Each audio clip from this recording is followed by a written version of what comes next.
चिपक सा रहा है ये वाला, ये है ना बॉर्डर, ये चिपक रहा है।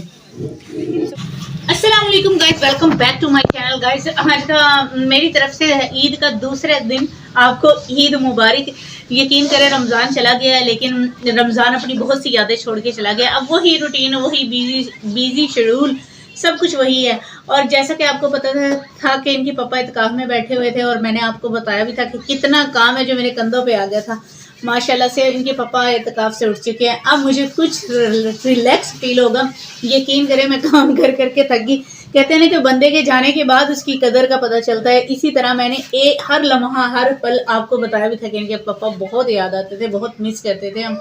सो गाइस, आज का व्लॉग हम स्टार्ट कर रहे हैं। बातें तो होती रहेंगी, साथ साथ आपसे बातें करेंगे, साथ साथ काम करेंगे। जैसे कि पता है कि ईद के दूसरे दिन भी मेहमानों का आना जाना लगा रहता है, और गाँव में तो खास तौर पर जो शादी हो गई लड़कियां वगैरह आती हैं ना, तो वो सारी सासें अपनी बहुओं को लेके ना ईद वाले दिन घरों से निकलती हैं और सबके घरों में मिलवा के लेके आती हैं कि ये हमारे अपनी फैमिली है, ये हमारे रिश्तेदार हैं, ये हमारे शरीका है, ये हमारी बरादरी है। तो इस तरह ये रिवाज है, रस्म है जो गांव में बहुओं को, दुल्हनों को, आपको बहुओं से शायद समझ ना आए, दुल्हनों को ये पता चलता है कि कौन हमारा अपना है, कौन पराया है। इस तरह आना जाना लगा रहता है।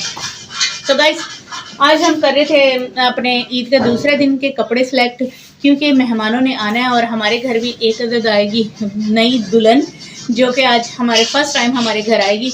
ये गांव में सबके ये रिवाज है, सब गांव वाले जो शादी होके दुल्हन आती है उसे घर से निकाला नहीं जाता, पहले उसको ईद वाले दिन ही सबके घरों में मिलवाया जाता है। हम तो मिल के आ जाते हैं, सारे आपस में मिल लेते हैं दुल्हन को, लेकिन जो बाकायदा वो घर देखती है ना आके, वो देखती है ईद पे, फर्स्ट ईद पे, जो उसकी पहली ईद होती है। और उसके बाद भी उनका आना जाना फिर ख़त्म हो जाता है। ईद त्यौहार या शादी ब्याह के मौके पे वो घरों से बाहर निकलती हैं। ये गांव की रस्म है, शहरों का मुझे पता नहीं, क्योंकि भाई यहाँ तो यही चलता है। तो गाइस, जिस तरह हम ईद के अपने कपड़े करवा रहे थे, इस तरह शुक्र है कि कल के दिन भी लाइट नहीं गई ईद थी, और आज के दिन भी लाइट नहीं जाएगी। 2 दिन गाँव में लाइट रहती है ईद वाले दिन। तो गाइस, ये देखिए यहाँ पे हो रहे हैं हमारे कपड़े प्रेस। ये मेरा सूट है जो मैं पहनूंगी, आपको दिखाया भी, मैंने अपना ब्लॉग भी शूट किया था, उसमें भी दिखाया था। ये मेरा सेकंड ईद का ये वाला, ये। सो गाइस, इसको मैंने उल्टा करके वो ना इस्त्री करवा रही हूँ, क्योंकि सीधा करने से पता नहीं क्यों चिपक सा रहा है ये वाला, ये है ना बॉर्डर, ये चिपक रहा है। गाइस, मैंने अब की बार रेशमी सूट बनाए थे। मैंने कहा कि अब की बार ना सही मौसम में ईद है, मार्च में। वैसे सिंध में तो पहले गर्मी आ गई थी, तो अल्लाह का शुक्र, वो बड़ी बेटी कहने लगी मम्मा पहने नहीं जाएंगे रेशमी, इतनी शदीद गर्मी है। क्योंकि आपको पता है कि जो सिंध में रहते हैं लोग, मार्च में शदीद वो गर्मी आ गई थी। तो अल्लाह का करनी ऐसी, अल्लाह का लाख लाख शुक्र है कि 2 दिन बारिश, आपको पता है कि लास्ट के रोज़ों में हुई है। मौसम इतना अच्छा हो गया, यकीन करें कि रेशमी कपड़े पहनते हुए मज़ा आ गया, जिसे कहते हैं ना चस आ गई, वो आ गई। मैंने अपनी बेटी को कहा, मैंने कहा देखा अल्लाह पाक को पता था कि इसने रेशमी कपड़े बनाए हैं, तो लिहाजा इतनी बारिश बरसाई है, इतना अच्छा मौसम हो गया, ठंडा मौसम हो गया, जिस तरह दोबारा सर्दी लौट आई है। तो इस तरह हमने अपने रेशमी सूट पहनने शुरू किए हैं। और मेरा कल का भी जो सूट है ना, वो भी रेशमी है। मैंने रेशमी इस वजह से बनाए हैं कि गाइस, एक तो यहाँ पे पहने नहीं जाते रेशमी, दूसरा ये किसी की शादी ब्याह या कोई फंक्शन वगैरह आ जाए उसमें रेशमी चलते हैं, फिर जब बनाते हैं ना तो बजट बहुत आउट होता है। क्योंकि हमारे अक्सर पंजाब से ही शादी ब्याह आते हैं, तो पंजाब वालों ने कौन सा मेरे कपड़े देखे होते हैं, तो लिहाजा हम इसको रीयूज़ कर लेते हैं वहाँ पे आसानी से, आराम से। इसी तरह बच्चियों के भी रेशमी थे अब की बार। हाँ, एक बच्ची के एक आधा लोन का है, बाकी हमारे सब के रेशमी सूट हैं। तो सो गाइस, चलते हैं अपना टॉपिक की तरफ, आपकी मोस्ट फेवरेट जगह पे, जहाँ पे आपकी बाजी अक्सर व बिश्तर आपको मिलती है, किचन में। तो सो अगर आपको मेरे ब्लॉग अच्छे लग रहे हैं, चुप, पीछे से चुप करो बेटा। अगर आपको मेरे ब्लॉग अच्छे लग रहे हैं, लाइक कमेंट शेयर, चैनल को सब्सक्राइब लाजमी कर दीजिए, सपोर्ट लाजमी कीजिए। जिस तरह आपने मेरे 600 सब्सक्राइबर करवा दिए, इसी तरह 1000 सब्सक्राइबर करवाइए, ताकि मेरी यूट्यूब से थोड़ी अर्निंग स्टार्ट हो। मिलते हैं ब्रेक में, बोलें। तो गाइस, अभी मैं बनाने लगी हूँ नाश्ते के लिए देसी माहौल के मिठे चौल, वो साग चटनी। तो अब सालन था नहीं, हम पीसने लगे हैं अपनी चटनी पीसेंगे। और मज़े से, आपको पता है कि चटनी कितनी मज़ा देती है, साथ हो इसके टुकड़ी रोटी, मज़ा आ जाता है। और बस यही रूटीन चल रही है आज थोड़ा।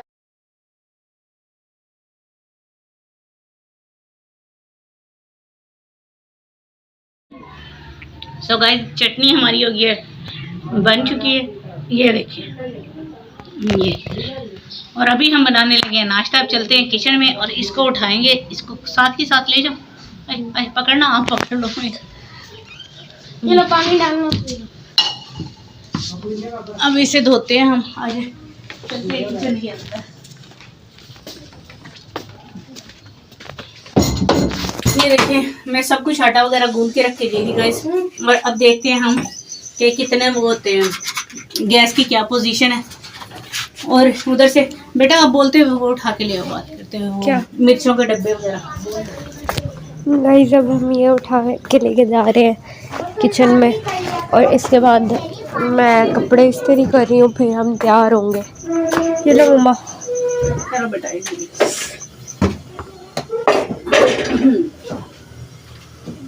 ये रख दिए। हाँ, तो गैस गैस अभी तक तो शुक्र है कि गैस अभी तक तो सही आ रही है। नाश्ता हमारा साथ के साथ बनता जाए। देखते हैं, यकीन करें आप, गैस सिंध की पैदावार है और इतनी कम गैस देते हैं ना ये लोग। मैं कह रही हूँ चूल्हे भी नहीं जलते, गैस के चूल्हे रखे हुए क्यों हैं, जलते ही नहीं जब वो। अभी तो फिलहाल देखो, शायद ईद है इस वजह से शोर आ रहा होगा, शायद ईद है इस वजह से इतनी गैस दी हुई है, वरना गाइस यहाँ पे गैस बहुत कम होती है, देते ही नहीं है गैस। इसीलिए तो हमने ये मशीनें वगैरह लगा के रखी हैं। तो गाइस यहाँ पे मैं ये धो लूँ। ये देखिए, हमने सारे किचन की मुकम्मल ईद की वजह से प्रॉपर वो सेटिंग चेंज की थी गाइस। ये देखिए, ये फ्रिज में हमने अपना देसी प्योर घी रखा हुआ था। देसी घी भाई खाया करो, बहुत फ़ायदे हैं, यकीन करें इतने फ़ायदे हैं ना, मैं कह रही हूँ बस छोड़ बात दो। तो ये इनके पापा को दे रही हूँ मैं गर्म रोटी, थोड़े से इसको फोल्ड कर देती हूँ, ये ठंडी हो गई थी। और गैस के लिए देखें गाइस, वही हिसाब हुआ जो मैं आपको कह रही थी, मुझे मशीन चलानी पड़ी है, गैस दे ही नहीं रहे हैं, बिल्कुल भी नहीं आ रही। और इनके पापा को चाहिए होता है इस टाइम अंडा। ये है हमारे किचन के हालात। इनके पापा को चाहिए होता है इस टाइम अंडा, और वही हो कच्चा अंडा जिस तरह वो खाते हैं। तो ये बना रही हूँ मैं अंडा उनका। हाँ जी, खोल दो, रुक जाना, मैं आ रही हूँ। तो भाई थोड़ा सा ऑयल हो जाए गरम, और साथ ही साथ इधर मैंने चाय भी चढ़ाई हुई है। एक यकीन करें, इतने काम एक औरत को ना 4-4, 5-5 हाथ लगे होते हैं, जब खास तौर पे उनके साथ फैमिली हो। ये देखिए, इधर मैंने चाय चढ़ाई हुई है, इधर मैंने अंडे बना रही हूँ, रोटी बना रही हूँ, आटा गूंद रहा, हर कितने काम है। जिंदगी में काम ही काम है, लेकिन ज़िंदगी का मज़ा भी इन कामों से है। ये यकीन करें, अगर आपकी ज़िंदगी में काम ना हो, आप बोरियत का शिकार हो जाएंगे। ये देसी अंडा प्योर आपकी, इसमें जो आपके लिए मुर्गियाँ रखी हुई हैं।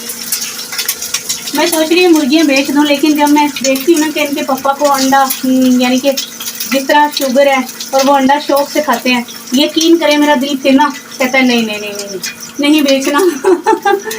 क्या करें, गंद होता है बहुत ज़्यादा, और आपको पता है कि जैसे नीचे वो कच्ची जगह तो है नहीं है, तो इस वजह से ना बहुत से मसले आते हैं। इतनी दफ़ा मैंने कोशिश कर ली है कि बस बेच दूँ, एकदम मैं यूँ हो जाती बस बेच देना, अब रखना नहीं है, रखना ही नहीं है। फिर इनके पापा को जब देखती हूँ कि शुगर है और देसी अंडा खालिश घर का मिल जाए, फिर मैं रुक जाती हूँ, मैं कहती हूँ नहीं नहीं बेचना अभी, पहले थोड़ा सा एक ला दूँ ताकि इतनी ज़्यादा कच्ची ना हो ये जल्दी।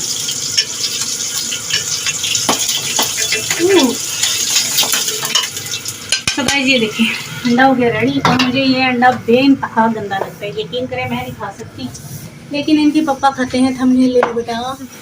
तो गाइस यहाँ से मैं लूँगी ब्रेक, नाश्ता करूँगी, और बच्चे हो जाते हैं तैयार, वो आपको दिखाएंगे, फिर इंशाल्लाह आपकी या बुरखे में एंड करेंगे हम, या ऐसे ही एंड कर देंगे। बार बार बुरखा पहनना या ना, यकीन करें बहुत टफ काम मुझे लगता है।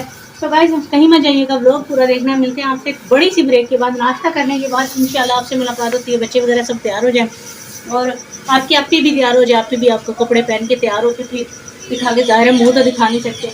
तो मिलते हैं आपसे एक लंबी सी ब्रेक के बाद। तो गाइस मम्मा अभी लेट गई हैं, मैंने बोला मम्मा को कि आप थोड़ा रेस्ट कर ले, मैं व्लॉग का एंड कर देती हूँ। ये इन लोगों को मैंने तैयार कर दिया है।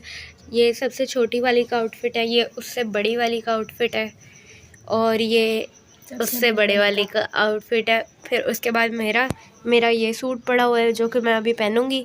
पहले अभी मैं ये वाला व्लॉग एडिट करूँगी, फिर ये पोस्ट करके फिर मैं तैयार होंगी ना। तो मिलते हैं कल के व्लॉग में। अपना ढेर सारा ख्याल रखिएगा और ईद मुबारक। अल्लाह हाफ़िज़।